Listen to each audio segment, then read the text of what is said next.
जय हिंद साथियों, परीक्षा वाटिका यूट्यूब चैनल पर आप सभी का स्वागत है। जो लोग हमारे चैनल पर नए हैं, चैनल को सब्सक्राइब कर लीजिए और वीडियो को किसी एक व्हाट्सएप ग्रुप या टेलीग्राम चैनल पर शेयर कर दीजिए।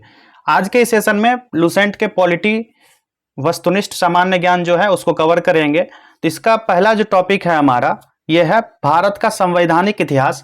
लेकिन इससे स्टार्ट ना करके हम लोग स्टार्ट करेंगे मौलिक अधिकार टॉपिक से, और इसी तरह से जितना भी इंपॉर्टेंट टॉपिक एग्जाम में पूछे जाते हैं उसको कवर करते जाएंगे। आपकी जानकारी के लिए बता दें कि ये पूरा जितना भी पॉलिटी का क्वेश्चन होगा एक ही वीडियो में कवर करने वाले हैं, और आपकी सुविधा के लिए हम टाइम स्टैम्प कमेंट बॉक्स में लगा देंगे। टाइम स्टैम्प का तात्पर्य यह है कि जैसे कोई टॉपिक आपको पढ़ना है तो आप वीडियो को स्किप करेंगे, कहाँ टॉपिक होगा नहीं होगा, आपको इसमें परेशानी होगी। टाइम स्टैम्प लगा रहेगा तो वहाँ टॉपिक का नाम और टाइम पर आप क्लिक कीजिएगा तो डायरेक्ट उस टॉपिक पर आप लोग चले जाइएगा। तो स्टार्ट करते हैं। पहला टॉपिक आज हम लेंगे मौलिक अधिकार। पहले टॉपिक मौलिक अधिकार से स्टार्ट करेंगे। इस टॉपिक को मूल अधिकार यानी मौलिक अधिकार के नाम से जाना जाता है, फंडामेंटल राइट, FR। तो आइए, पहला प्रश्न है हमारा, मौलिक अधिकार संविधान के किस भाग में वर्णित है? तो यह संविधान के भाग 3 में वर्णित है। भाग 3 में 12 से 35 अनुच्छेद तक। नेक्स्ट क्वेश्चन है, भारत के संविधान का भाग 3 संबद्ध है। किससे संबंध है भाग 3? तो भाग 3 संबद्ध है मूल अधिकार से। ऑप्शन 3 राइट आंसर हो गया, ऑप्शन सी। मूल अधिकारों को सर्वप्रथम किस देश में संवैधानिक मान्यता प्रदान की गई? तो यह मिला था संयुक्त राज्य अमेरिका से। नेक्स्ट क्वेश्चन है, भारतीय नागरिकों के मौलिक अधिकारों का वर्णन है। कहां पर वर्णित है यह? संविधान के अनुच्छेद 12 से 35 तक। अभी बताया आपको। डॉक्टर भीमराव अंबेडकर ने भारतीय संविधान के किस भाग को सर्वाधिक आलोकित भाग कहा है? तो यह भाग है भाग 3, 12 से 35 अनुच्छेद। नेक्स्ट क्वेश्चन है, मूल अधिकार कहलाते हैं क्योंकि, क्यों कहलाएंगे मौलिक अधिकार? यह क्योंकि मानव के प्राकृतिक और अप्रतिदेय अधिकार होते हैं मौलिक अधिकार, फंडामेंटल राइट्स। नेक्स्ट क्वेश्चन की तरफ बढ़ते हैं। अगला प्रश्न है, भारतीय संविधान के भाग 3 में कुल कितने अनुच्छेदों में मूल अधिकारों का वर्णन है? ये टोटल आर्टिकल हैं 24। कितने? 24 आर्टिकल है। ठीक है। प्रारंभ में कितने मौलिक अधिकार दिए गए थे? तो प्रारंभ में दिए गए थे 7 मौलिक अधिकार। ऑप्शन बी राइट आंसर हो गया, 7। नेक्स्ट क्वेश्चन है, भारत में भारतीय नागरिकों को कितने मौलिक अधिकार प्राप्त हैं? तो भारत में भारतीयों को 6 मौलिक अधिकार प्राप्त हैं। कितने? कुल 6 मौलिक अधिकार प्राप्त हैं। नेक्स्ट क्वेश्चन है, भारत के संविधान में मौलिक अधिकार क्या है? तो यह है मूल संविधान का हिस्सा था। क्या था यह? मूल संविधान का यह एक हिस्सा था।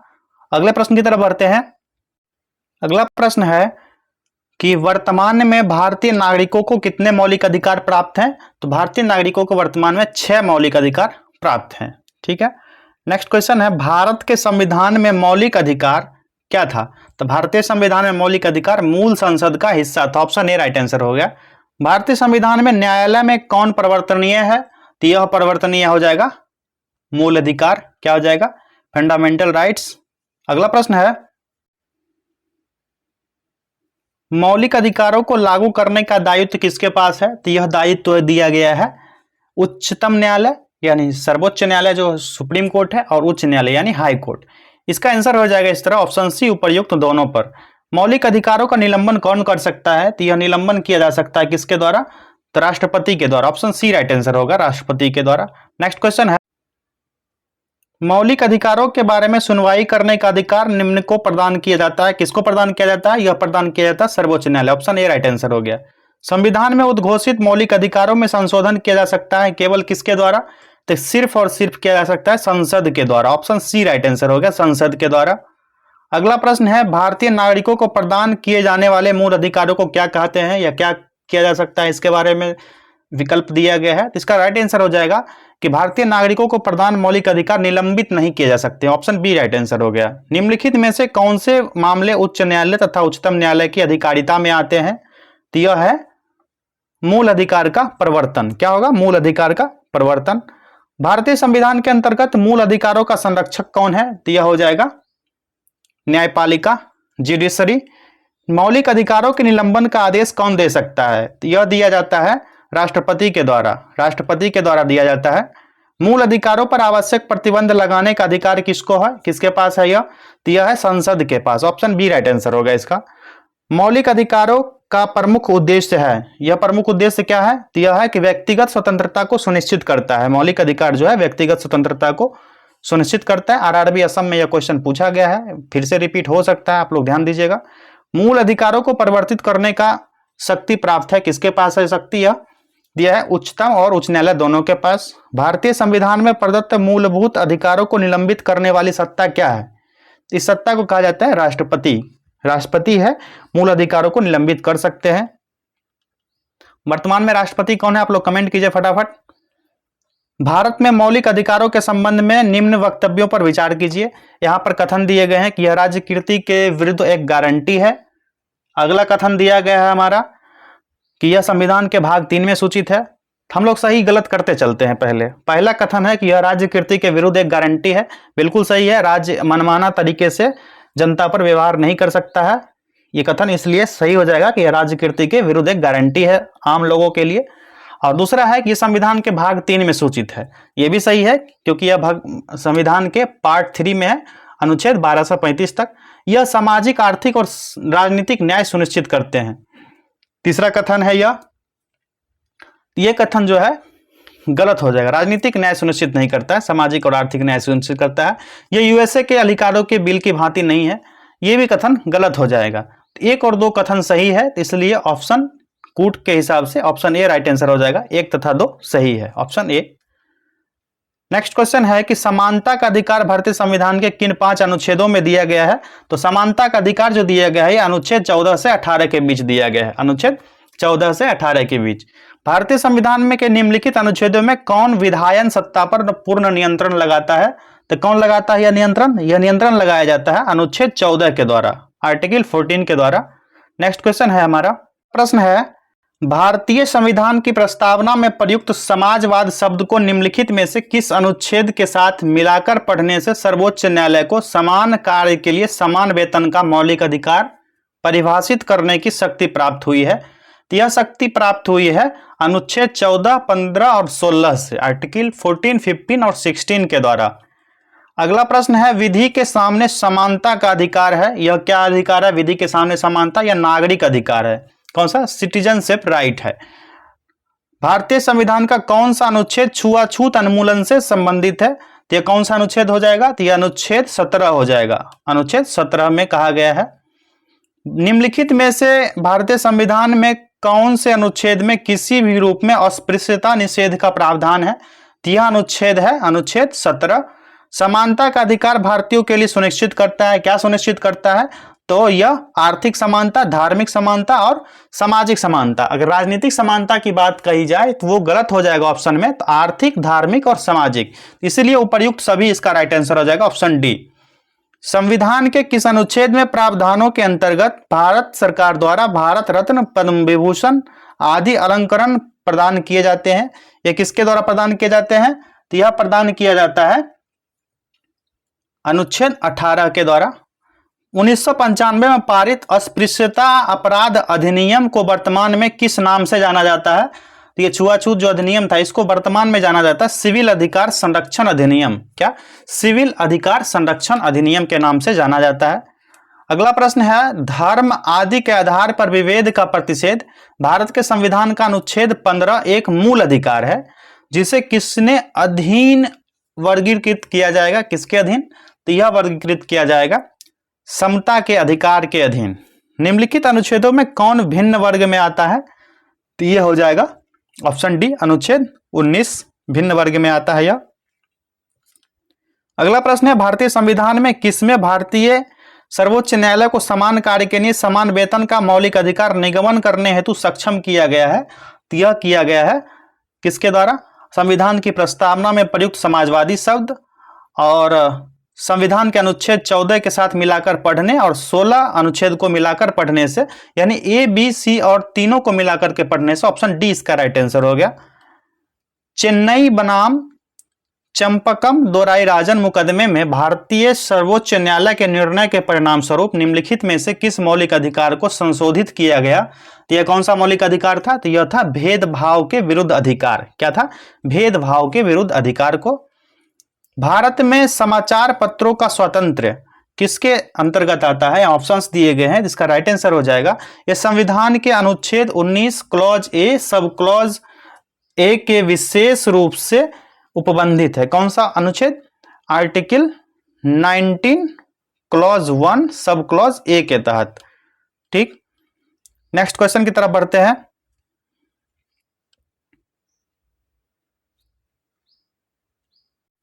भारत का संविधान स्पष्टतः प्रेस की आजादी की व्यवस्था नहीं करता, किंतु यह आजादी अंतर्निहित है अनुच्छेद किस में? अनुच्छेद पूछा जा रहा है, कौन से अनुच्छेद में है? तो अनुच्छेद 19 क्लॉज 1 सब क्लॉज ए में है। स्वतंत्रता के मूल अधिकार से संबंधित संविधान के अनुच्छेद 29 के अंतर्गत कितने प्रकार की स्वतंत्रताएं प्रतिभूत की जाती है? तो यह हो जाएंगी टोटल 6 प्रकार की स्वतंत्रताएं। कितने? 6 प्रकार के। स्वतंत्रता का अधिकार संविधान के किस अनुच्छेद में वर्णित है? तो यह अनुच्छेद 19 से 22 तक है। अनुच्छेद 19 में वर्णित स्वतंत्रताएं निम्नलिखित में से किसको किसको प्राप्त है? तो यह प्राप्त है किसको? भारतीय नागरिक को, ओनली इंडियन सिटीजन्स को यह प्राप्त है। अगला प्रश्न है, भारतीय संविधान का अनुच्छेद 21 निम्नलिखित में से किसके विरुद्ध संरक्षण प्रदान करता है? तो यह अनुच्छेद कार्यपालिका और विधायिका दोनों के विरुद्ध संरक्षण प्रदान करता है। अनुच्छेद जो 21A है, ठीक है, इसके तहत जो है बाल शिक्षाओं को, जो 6 से 14 वर्ष के बच्चे हैं उनके लिए निःशुल्क शिक्षा का प्रावधान किया गया है अनुच्छेद 21 क्लॉज ए के तहत। और अनुच्छेद 21 जो है यह स्वतंत्रता का अधिकार देता है, प्राणदैहिक स्वतंत्रता का। अगला प्रश्न है, भारत के संविधान का निम्नलिखित में से कौन सा अनुच्छेद प्रेस की स्वतंत्रता से संबंधित है? तो यह कौन सा अनुच्छेद हो जाएगा? तो यह अनुच्छेद हो जाएगा 19। निम्नलिखित में से नागरिकों का स्वतंत्रता संबंधी सही अधिकार कौन सा है? तो यह सही अधिकार है भाषण तथा विचार स्वतंत्र व्यक्त करने की स्वतंत्रता। प्रेस की स्वतंत्रता किस अधिकार में निहित है? प्रेस की स्वतंत्रता हो जाएगा भाषण स्वतंत्र के अधीन। निम्नलिखित में से कौन मौलिक अधिकार नहीं है? तो यह कौन सा हो जाएगा? तो हड़ताल पर जाने का अधिकार मौलिक अधिकार नहीं है। अगले प्रश्न की तरफ बढ़ते हैं। भारतीय संविधान का कौन सा अनुच्छेद व्यक्ति के विदेश यात्रा के अधिकार को संरक्षित करता है, संरक्षण प्रदान करता है?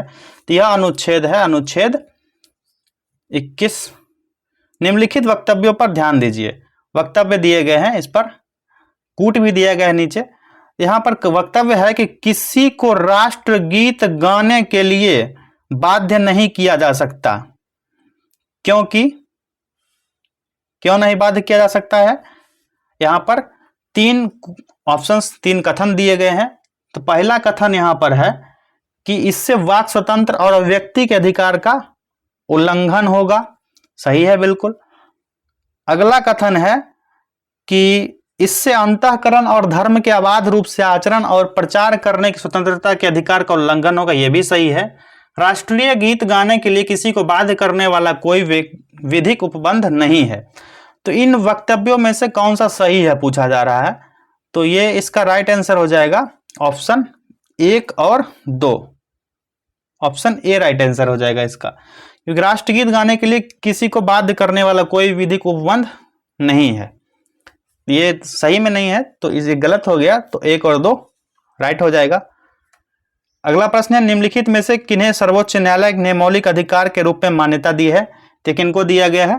तो यह दिया गया है आवास का अधिकार, विदेश यात्रा का अधिकार, समान कार्य के लिए समान वेतन। 1, 2 और 3, ऑप्शन डी राइट आंसर हो गया। अगले प्रश्न की तरफ बढ़ते हैं।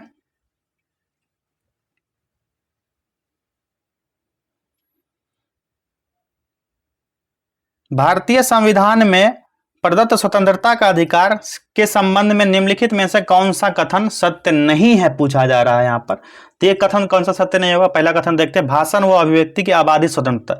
यह आबादी स्वतंत्रता नहीं होगी, ये गलत है दिया हुआ, तो इसलिए ये कथन सही हो जाएगा। Option A he right answer हो गया इसका। संविधान के किन अनुच्छेदों में शोषण के विरुद्ध अधिकार वर्णित है? यह संविधान के कौन सा अनुच्छेद हो जाएगा? तो संविधान का अनुच्छेद 23 से 24, 23 और 24। मौलिक अधिकारों के अंतर्गत कौन सा अनुच्छेद बच्चों के शोषण से संबंधित है? यह अनुच्छेद है अनुच्छेद 24। भारत के संविधान के अंतर्गत किस आयु के बालक को किसी खान अथवा अन्य संकटमय सेवा में लगाए जाने का प्रतिषेध किया गया है? तो ये कौन सा अनुच्छेद है? ये 14 वर्ष से कम वर्ष के आयु के बच्चों को किसी खान अथवा अन्य संकटमय सेवा में लगाए जाने का प्रतिषेध किया गया है। कारखाना अथवा किसी खान में कोई व्यक्ति नियुक्त नहीं किया जा सकता जब तक उसकी आयु कम से कम कितनी वर्ष नहीं हो, तो कम से कम आयु 14 वर्ष रखा गया है। कितना? 14 ईयर्स। एसएससी 2001 में पूछा गया प्रश्न है यह। भारतीय संविधान के अनुसार किसी व्यक्ति को जिसे गिरफ्तार अथवा बंदी किया जा सकता है सबसे नजदीकी मजिस्ट्रेट के समक्ष उपस्थित करना होगा। कितने घंटे के अंदर? तो ऑप्शंस दिए गए आप लोग यहां देखिए, 24 घंटे के अंदर। ऑप्शन बी राइट आंसर हो गया। 14 वर्ष से कम आयु के बहुत से बच्चे गरीब बच्चे पटाखे बनाने वाले कारखाने में काम करते हैं। इन कारखाने में बच्चे को काम देने से किस मौलिक अधिकार स्वतंत्रता का हनन होगा? तो ये कौन सा मौलिक अधिकार होगा? शोषण के विरुद्ध अधिकार। ऑप्शन बी राइट आंसर होगा, शोषण के विरुद्ध अधिकार। नेक्स्ट क्वेश्चन है, निम्नलिखित में से किस अनुच्छेद में कहा गया है कि किसी भी व्यक्ति को एक ही अपराध के लिए एक बार से अधिक अभियोजित दंडित नहीं किया जा सकता है? तो अनुच्छेद हो जाएगा 20 में, आर्टिकल 20 में।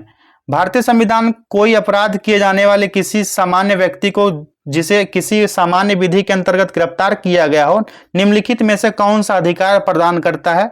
यह कौन सा अधिकार होगा? इसका राइट आंसर हो जाएगा ऑप्शन डी ऑप्शन डी यानी उपर्युक्त सभी। कौन कौन से अधिकार? गिरफ्तारी का कारण शीघ्रता से जानने का अधिकार किसी व्यक्ति को है, और अपनी रुचि के अनुरूप वकील के परामर्श लेने और बचाव करने का अधिकार, यानी आप लोग अपनी मर्जी के अनुसार कोई भी वकील कोई भी एडवोकेट हायर कर सकते हैं और उनसे परामर्श ले सकते हैं, सलाह ले सकते हैं अपने बचाव के लिए। तीसरा है कथन कि गिरफ्तारी के 24 घंटे के अंदर मजिस्ट्रेट के समक्ष प्रस्तुत किए जाने का अधिकार। अगर पुलिस आपको 24 घंटे के अंदर मजिस्ट्रेट के समक्ष नहीं पहुंचाती है तो आप इसके खिलाफ भी अपील कर सकते हैं। उपर्युक्त सभी का अधिकार दिया गया है सामान्य विधि के अंतर्गत। नेक्स्ट क्वेश्चन है कि धार्मिक स्वतंत्रता का अधिकार संविधान के किस अनुच्छेदों में वर्णित है? तो यह कौन सा अनुच्छेद हो जाएगा? तो अनुच्छेद 25 से 30 में धार्मिक स्वतंत्रता का अधिकार। भारतीय संविधान के अनुच्छेद 25 का संबंध है, अनुच्छेद 25 का संबंध किससे है? तो धर्म की स्वतंत्रता से। ऑप्शन सी राइट आंसर हो गया। यूपीपीसीएस 1996 में पूछा गया प्रश्न था यह। धार्मिक स्वतंत्रता के अधिकार में संविधान के अंतर्गत सम्मिलित है, क्या सम्मिलित हो जाएगा? तो यह हो जाएगा, यहां पर कथन दिए गए हैं, धर्म प्रचार करने का अधिकार, बिल्कुल सही है। सिखों को कृपाण धारण करने का अधिकार, हाँ, सिख लोग जो है वो चाकू कृपाण तलवार रख सकते हैं अपने साथ, हिंसा के लिए नहीं, उनके धर्म के अनुसार है। और राज्यों को समाज सुधारक एवं विधि निर्माण का अधिकार, यह भी कथन सत्य है। धार्मिक निकायों का लोगों को धर्म परिवर्तन कराने का अधिकार, तो धर्म परिवर्तन कराने का अधिकार किसी को नहीं दिया गया। ऑप्शन 4 गलत है, तो कूट के हिसाब से 1, 2 और 3 सही हो जाएगा। ऑप्शन ए राइट आंसर हो गया। संविधान के किस अनुच्छेद द्वारा सिखों द्वारा कृपाण धारण करना धार्मिक स्वतंत्रता का अंग माना गया है? तो सिखों को कृपाण धारण का अधिकार अनुच्छेद 24 के अंतर्गत दिया गया, अनुच्छेद 24 के अंतर्गत। अगला प्रश्न है, संविधान द्वारा प्रदत्त धार्मिक अधिकारों पर राज्य किन आधारों पर प्रतिबंध लगा सकता है? तो यह आधार हो सकता है कौन कौन सा? स्वास्थ्य के आधार पर पहला, दूसरा सदाचार के आधार पर, तीसरा लोक व्यवस्था के आधार पर। तो ये सभी हो जाएगा ऑप्शन डी राइट आंसर इसका, 1, 2 और 3। संविधान के किन अनुच्छेदों के अंतर्गत अल्पसंख्यकों को अपनी संस्कृति के संरक्षण तथा अपनी पसंद की शिक्षा संस्थाओं की स्थापना व संचालन के अधिकार को मान्यता प्रदान की गई है? यह कौन सा है? तो यह हो जाएगा अनुच्छेद 29 और 30 के तहत, आर्टिकल 29 और 30 के तहत। भारतीय संविधान का कौन सा अनुच्छेद अल्पसंख्यकों को अपनी मनपसंद शिक्षण संस्थाओं को स्थापित तथा संचालित करने का अधिकार को संरक्षण प्रदान करता है? तो यह अनुच्छेद हो जाएगा 30, आर्टिकल 30। धार्मिक स्वतंत्रता का अधिकार किस अनुच्छेद के द्वारा दिया जाता है? तो धार्मिक स्वतंत्रता का अधिकार दिया जाता है अनुच्छेद 25 के द्वारा। ऑप्शन सी राइट आंसर हो गया। अगला प्रश्न है, भारतीय संविधान के किस अनुच्छेद में संवैधानिक उपचारों का अधिकार दिया गया है? तो यह दिया गया है अनुच्छेद 32 के तहत। ऑप्शन सी राइट आंसर होगा, आर्टिकल 32। निम्नलिखित मौलिक अधिकारों में से किसे डॉक्टर भीमराव अंबेडकर ने संविधान का हृदय एवं आत्मा की संज्ञा दी है? यह दिया गया है संवैधानिक उपचारों के सिद्धांत को। Option B. संवैधानिक उपचारों का अधिकार किन परिस्थितियों में निलंबित हो सकता है? तो इसका निलंबन किया जा सकता है कब? आपात की स्थिति में, जब आपातकाल की घोषणा कर दी गई हो राष्ट्रपति के द्वारा, सेना सदस्यों के संबंध में, जब सेना सदस्य से संबंधित कोई विषय आएगा तब, और जब सैनिक विधि लागू हो। ठीक, तो प्रयुक्त सभी परिस्थितियों में यह निलंबित हो सकता है। अगला प्रश्न है, निम्नलिखित में से कौन सा अधिकार भारतीय संविधान के अनुच्छेद 32 के अंतर्गत प्रवर्तित किए जा सकते हैं? तो यह कौन सा अधिकार हो जाएगा? यह हो जाएगा मौलिक अधिकार। मौलिक अधिकारों को लागू करने के लिए निम्नोक्त में से किसी न्यायालय द्वारा जारी किया जा सकता है। क्या जारी हो जाएगा? तो यह हो जाएगा समादेश, यानी रिट जारी किया जा सकता है। क्या रिट जारी किया जा सकता है? सर्वोच्च न्यायालय या हाईकोर्ट के द्वारा, किसी के भी द्वारा। व्यक्तिगत स्वतंत्रता के लिए निम्नलिखित में से कौन सी रिट यानी याचिका दायर की जा सकती है जो पर्सनल स्वतंत्रता, पर्सनल फ्रीडम के लिए हो? तो ये कौन सी स्वतंत्रता होगी? तो habeas corpus, habeas corpus writ जारी किया जा सकता है। अगला प्रश्न है, कौन व्यक्तिगत स्वतंत्रता से संबंधित है? व्यक्तिगत स्वतंत्रता से अभी आपको बताया है, यह हो जाएगा हेबियस कॉर्पस यानी बंदी प्रत्यक्षीकरण। अगला प्रश्न है हमारा, विभिन्न प्रकार के समादेश जारी करने का अधिकार सर्वोच्च न्यायालय के अतिरिक्त निम्नांकित में से किस या किन न्यायालयों को प्राप्त है? तो किन को प्राप्त है? तो यह प्राप्ति है राज्य के उच्च न्यायालय को। ऑप्शन ए राइट आंसर हो जाएगा। अगला प्रश्न है, बंदी प्रत्यक्षीकरण के अतिरिक्त निम्नलिखित में से किस याचिका को उच्च न्यायालय जारी कर सकता है? तो यह जारी किया जा सकता है किसके द्वारा? उत्प्रेषण हो जाएगा। कौन कौन सा हो जाएगा रिट? उत्प्रेषण हो जाएगा यानी सर्सियरी। दूसरा परमादेश हो जाएगा यानी मैंडमस। तीसरा हो जाएगा अधिकार परीक्षा यानी कोवारेंटो। और चौथा हो जाएगा प्रतिषेध यानी प्रोहिबिशन। ये सभी हो जाएगा। ऑप्शन ई राइट आंसर हो गया इसका। अगला प्रश्न है, बंदी प्रत्यक्षीकरण याचिका यानी हेबियस कॉर्पस क्या है? तो हेबियस कॉर्पस के बारे में नीचे कथन दिया गया है, तो इसका राइट आंसर हो जाएगा निरुद्ध व्यक्ति या हितबद्ध व्यक्ति दोनों द्वारा ही दाखिल किया जा सकता है। जो व्यक्ति अपोजिट पार्टी है और जो हितबद्ध है, जो आप हैं स्वयं, उन दोनों के द्वारा दाखिल किया जा सकता है। निम्नलिखित में से किस स्थिति में बंदी प्रत्यक्षीकरण याचिका यानी हैबियस कॉर्पस रिट जारी किया जा सकता है? यह परिस्थिति कौन सी होगी? यह परिस्थिति होगी दोषपूर्ण पुलिस नजरबंदी। अगर पुलिस आपको नजरबंद कर लेती है तो यह रिट जारी किया जा सकता है न्यायालय के द्वारा। अगला प्रश्न है, किसी व्यक्ति का अवैध निरोध के मामले में न्यायालय द्वारा जारी परमादेश निम्नलिखित में से कौन सा है? तो यह हो जाएगा बंदी प्रत्यक्षीकरण यानी हैबियस कॉर्पस। हैबियस कॉर्पस से अधिक प्रश्न पूछा जाता है, इसलिए ये क्वेश्चन ज्यादा दिए गए हैं इस बुक में भी। निम्नलिखित में से किस याचिका का शाब्दिक अर्थ होता है हम आदेश देते हैं? We order. ये किसका शाब्दिक अर्थ होता है? तो यह होता है उत्प्रेषण का। किसका? सर्सियरी का, उत्प्रेषण का। निम्नोक्त समादेशों में से कौन सा समादेश किसी अवैध व्यक्ति से सरकारी पद को बचाने के लिए जारी किया जाता है? तो ये किया जाता है किससे बचाने के लिए? अधिकार परीक्षा से। ऑप्शन डी राइट आंसर हो गया। एसएससी 2011 में पूछा गया प्रश्न है यह। व्यक्ति, निगम अथवा अधीनस्थ अधिकरण जिस कार्य को करने के लिए आबद्ध हैं, उस कार्य को करने के लिए जारी करने वाले रिट को क्या कहते हैं? इस रिट को कहा जाता है परमादेश। ऑप्शन बी राइट आंसर हो गया, परमादेश। अगला प्रश्न है हमारा, वह रिट जो भारत में उच्चतम न्यायालय अथवा सर्वोच्च न्यायालय द्वारा किसी व्यक्ति या सार्वजनिक संस्था का आदेश देती है कि वह अपने कर्तव्य का पालन करे, यह क्या कहलाती है? तो उसको कहा जाता है परमादेश। Option A. निम्नलिखित में से किस लेख के द्वारा किसी सक्षम न्यायालय द्वारा किसी व्यक्ति, निगम या निचली अदालत को ऐसा कोई सेवा कार्य करने के लिए आदेश दिया जाता है कि उसकी कर्तव्य सीमा में आता है, जिसको पुनः पूरा करना चाहिए? तो किसमें है? तो यह है परमादेश में। ऑप्शन बी राइट आंसर होगा। एक ऐसी याचिका जो न्यायपालिका द्वारा जारी की जाती है तथा जिसमें कार्यपालिका को कहा जाता है कि वह कार्य करे जो उसे प्राप्त शक्तियों के अंतर्गत करना चाहिए था, रिट को, ऐसे रिट को क्या कहा जाता है? तो इस रिट को कहा जाता है mandamus. Option B right answer होगा, मैंडेमस। ठीक है, अगले प्रश्न की तरफ बढ़ते हैं। अगला प्रश्न है, उत्प्रेषण रिट निम्न में से किस आधार पर जारी किए जा सकते हैं? उत्प्रेषण रिट यह जारी किया जा सकता है, इसका बेस जो होगा लेते हैं, अधिकार का अभाव या अधिकारिता से बाहर किए गए कार्य, यह भी सही है, इसके तहत भी जारी किया जा सकता है। दूसरा कथन है कि नैसर्गिक न्याय के सिद्धांत का अतिक्रमण होने पर, जब ऐसा स्थिति आएगा तब भी यह रिट जारी किया जा सकता है। अगला है कि अभिलेख में प्रत्यक्षतः प्रकट विधिक त्रुटि के आधार पर, यह कथन भी सही है, तो ऑप्शन डी राइट आंसर हो जाएगा। इन सभी मामले में यह रिट जारी किया जा सकता है। अगला है प्रश्न कि निम्नलिखित में से किस याचिका के अधीन किसी कर्मचारी को ऐसी कार्यवाही करने से रोका जाता है जिसके लिए सरकारी तौर पर वो हकदार नहीं है। तो इसका राइट आंसर हो जाएगा ऑप्शन बी, अधिकार परीक्षा। ऑप्शन बी, अधिकार परीक्षा। जो लोग लाइव सेशन से जुड़े हुए हैं वो लोग फटाफट शेयर कर दीजिए और आप लोग लाइक भी कर लीजिएगा सेशन को, आप लोग यहां देख पा रहे होंगे तो। नेक्स्ट क्वेश्चन है, न्यायालय द्वारा जारी किए गए परमादेश यानी मैंडेमस के माध्यम से न्यायालय क्या करता है? तो इसके माध्यम से न्यायालय किसी व्यक्ति या संस्था को उसके सार्वजनिक दायित्वों या कर्तव्यों का पालन करने के लिए जारी किया जाता है। एमपीपीसीएस 1992 में पूछा गया प्रश्न है। ऑप्शन डी राइट आंसर हो गया। कौन मूल अधिकार के अंतर्गत नहीं आता है? तो कौन सा नहीं आएगा? तो ऑप्शन सी राइट आंसर हो जाएगा, संपत्ति का अधिकार। संपत्ति के अधिकार को फंडामेंटल राइट से हटाकर कानूनी अधिकार बना दिया गया। अगला प्रश्न, निम्नलिखित में से कौन सा मौलिक अधिकार नहीं है?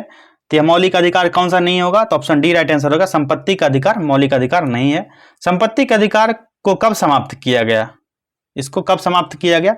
इसको समाप्त किया गया था 1978 ईस्वी में 44वां संविधान संशोधन के द्वारा। 44th कॉन्स्टिट्यूशनल अमेंडमेंट 1978 के द्वारा इसको समाप्त कर दिया गया। अगला प्रश्न, संपत्ति का अधिकार एक है, क्या अधिकार है? यहां पर आप लोग अभी बताए थे आपको, यह कानूनी अधिकार बन गया। ऑप्शन डी राइट आंसर होगा, कानूनी अधिकार।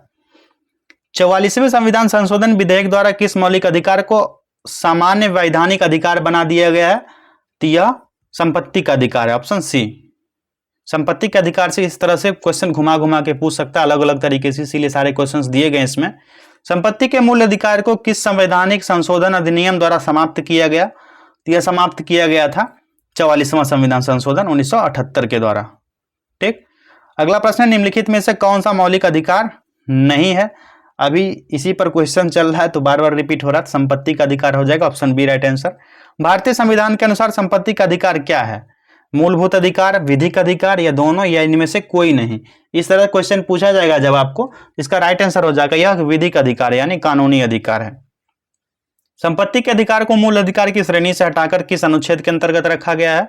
इसका अनुच्छेद जो है अनुच्छेद 300A, आर्टिकल 300 क्लॉज ए के तहत इसको रखा गया है संपत्ति के अधिकार को। भारत के संविधान के अनुसार जो संवैधानिक अधिकार है किंतु मूल अधिकार नहीं है, यह कौन सा अधिकार है? तो संपत्ति का अधिकार। संवैधानिक अधिकार है लेकिन मूलभूत अधिकार नहीं है। अब अगला प्रश्न है, मत देने का अधिकार होता है यानी वोटिंग का अधिकार क्या होता है? तो वोटिंग का अधिकार होता है एक नागरिक अधिकार, ऑप्शन बी राइट आंसर होगा। सूची 1 को सूची 2 के साथ सुमेलित कीजिए तथा सूचियों को नीचे दिए गए कूट का प्रयोग करते हुए सही उत्तर का चयन कीजिए। सूची 1 में दिया गया है मौलिक अधिकार, सूची 2 में दिया गया है अनुच्छेद। इसको मिलान करना है और इसका राइट आंसर बताना है आपको। तो समता का अधिकार क्या है? तो अनुच्छेद 14 से 18 समता का अधिकार है। कौन सा? यहां मिलान कर लेते हैं हम लोग। समता का अधिकार अनुच्छेद 14 से 18। ठीक। वाक स्वतंत्रता का अधिकार अनुच्छेद 19। धर्म की स्वतंत्रता का अधिकार आप सभी को पता है अनुच्छेद 25। और संवैधानिक उपचारों का अधिकार यह अनुच्छेद 32 हो जाएगा। तो इसका राइट आंसर हो जाएगा 1, 4, 2 और 3। देख लेते हैं कूट में कौन सा है 1, 4, 2 और 3। ऑप्शन सी राइट आंसर होगा 1, 4, 2 और 3। मौलिक अधिकार के में कौन सी बात की स्वतंत्रता नहीं है? मौलिक अधिकार में किस बात की स्वतंत्रता नहीं दी गई है? यह नहीं दी गई है, हड़ताल करने की आजादी नहीं दी गई है मौलिक अधिकार में, कि आप हड़ताल नहीं कर सकते हैं बिना सरकार को बताए। किस बात से संसद को मौलिक अधिकारों में संशोधन करने का अधिकार दिया गया है? तो यह है केशवानंद भारती वाद विवाद जब हुआ था केशवानंद भारती केस में। अगला प्रश्न है, वर्तमान समय में भारतीय संविधान के अंतर्गत संपत्ति का अधिकार क्या है? तो आपको बताया दिया है कि वैधानिक यानी कानूनी अधिकार है। ऑप्शन 3 राइट आंसर हो जाएगा, option C B right answer होगा इसका, वैधानिक अधिकार। निम्नलिखित में से कौन सा मूल अधिकार विदेशी नागरिकों को प्राप्त नहीं है? ये कौन सा मूल अधिकार होगा? तो यह हो जाएगा अभिव्यक्ति की स्वतंत्रता का अधिकार। अगला प्रश्न है, 6 वर्ष की आयु से 14 वर्ष की आयु के बीच सभी बच्चों को शिक्षा का अधिकार क्या है? यह क्या है? तो यह एक सांविधिक अधिकार है। ऑप्शन सी राइट आंसर होगा, सांविधिक अधिकार। समानता का अधिकार संविधान के किस अनुच्छेद में किसके अंतर्गत दिया गया है? तो यह दिया गया है अनुच्छेद 14, अनुच्छेद 15 और 16। ये 3 होगा, 2, 3 और 4। ऑप्शन सी राइट आंसर हो जाएगा इसके। अगला प्रश्न है, संविधान के अंतर्गत बंदी प्रत्यक्षीकरण समादेश जारी करने का अधिकार किसमें निहित है? तो यह निहित है उच्च और उच्चतम न्यायालय दोनों के पास, हाई कोर्ट और सुप्रीम कोर्ट दोनों को। एसएससी 2006 में पूछा गया प्रश्न है यह। निम्नलिखित में से कौन मूल अधिकार नहीं है? तो यह कौन सा मूल अधिकार नहीं होगा? तो यह होगा संपत्ति का अधिकार। ऑप्शन बी राइट आंसर होगा, संपत्ति का अधिकार। अगले प्रश्न की तरफ बढ़ते हैं। भारतीय संविधान का कौन सा अनुच्छेद अस्पृश्यता का अनुमूलन करता है और किसी भी रूप में इसके व्यवहार का निषेध करता है? तो यह कौन सा हो जाएगा? तो यह हो जाएगा ऑप्शन बी अनुच्छेद 17। अगला प्रश्न है, मौलिक अधिकारों को लागू करने के लिए रिट जारी की जाती है। कौन सी रिट जारी की जाती है इसको लागू करने के लिए? तो उच्चतम न्यायालय द्वारा। किसी अर्ध न्यायिक सार्वजनिक अधिकारी को अपने अनिवार्य कर्तव्य के लिए मजबूर करने के उद्देश्य से उच्चतम न्यायालय द्वारा जारी की गई रिट होती है। यह कौन सी रिट होती है? तो ये रिट होती है परमादेश। ऑप्शन बी राइट आंसर हो गया। 2017 एसएससी में पूछा गया है प्रश्न। संविधान के अनुच्छेद 17 और 18 में व्यवस्था है, क्या व्यवस्था है यह? यह व्यवस्था है सामाजिक समता की। अगला प्रश्न है कि भारत में उच्चतम न्यायालय ने निम्नलिखित मामले में से किसमें माना था कि मौलिक अधिकारों में संशोधन नहीं किया जा सकता है? तो यह था गोलकनाथ का मामला। गोलकनाथ केस था राज्य के विरुद्ध। निम्नलिखित में से कौन सा मौलिक अधिकार नहीं है? तो यह हो जाएगा संपत्ति का अधिकार मौलिक अधिकार नहीं है, यह संवैधानिक अधिकार बन गया है, कानूनी अधिकार बन गया है। सूचना का अधिकार किस राज्य में लागू नहीं है? सूचना का अधिकार, तो यह हो जाएगा जम्मू और कश्मीर में। मौलिक अधिकारों में संशोधन करने में कौन सक्षम है? तो यह हो जाएगा ऑप्शन डी संसद। भारतीय नागरिकों के मौलिक अधिकारों के युक्त प्रतिबंधों का आरोपित करने की शक्ति किसके पास है? तो यह शक्ति जो दी गई है, यह शक्ति है संसद के पास। इस टॉपिक का आखिरी प्रश्न है कि किस कैदी को न्यायालय के समक्ष प्रस्तुत करवाने के लिए किस रिट की आवश्यकता होती है? तो किसी भी कैदी को न्यायालय के समक्ष प्रस्तुत करने के लिए जो रिट जारी होता है बंदी प्रत्यक्षीकरण, habeas corpus. Option B right answer हो गया। आरआरबी 2008 में पूछा गया प्रश्न है। साथियों इस टॉपिक में इतने ही प्रश्न थे। अब अगला टॉपिक स्टार्ट करते हैं, आप लोग बने रहिएगा। इसका टाइम स्टंप लगा देते हैं।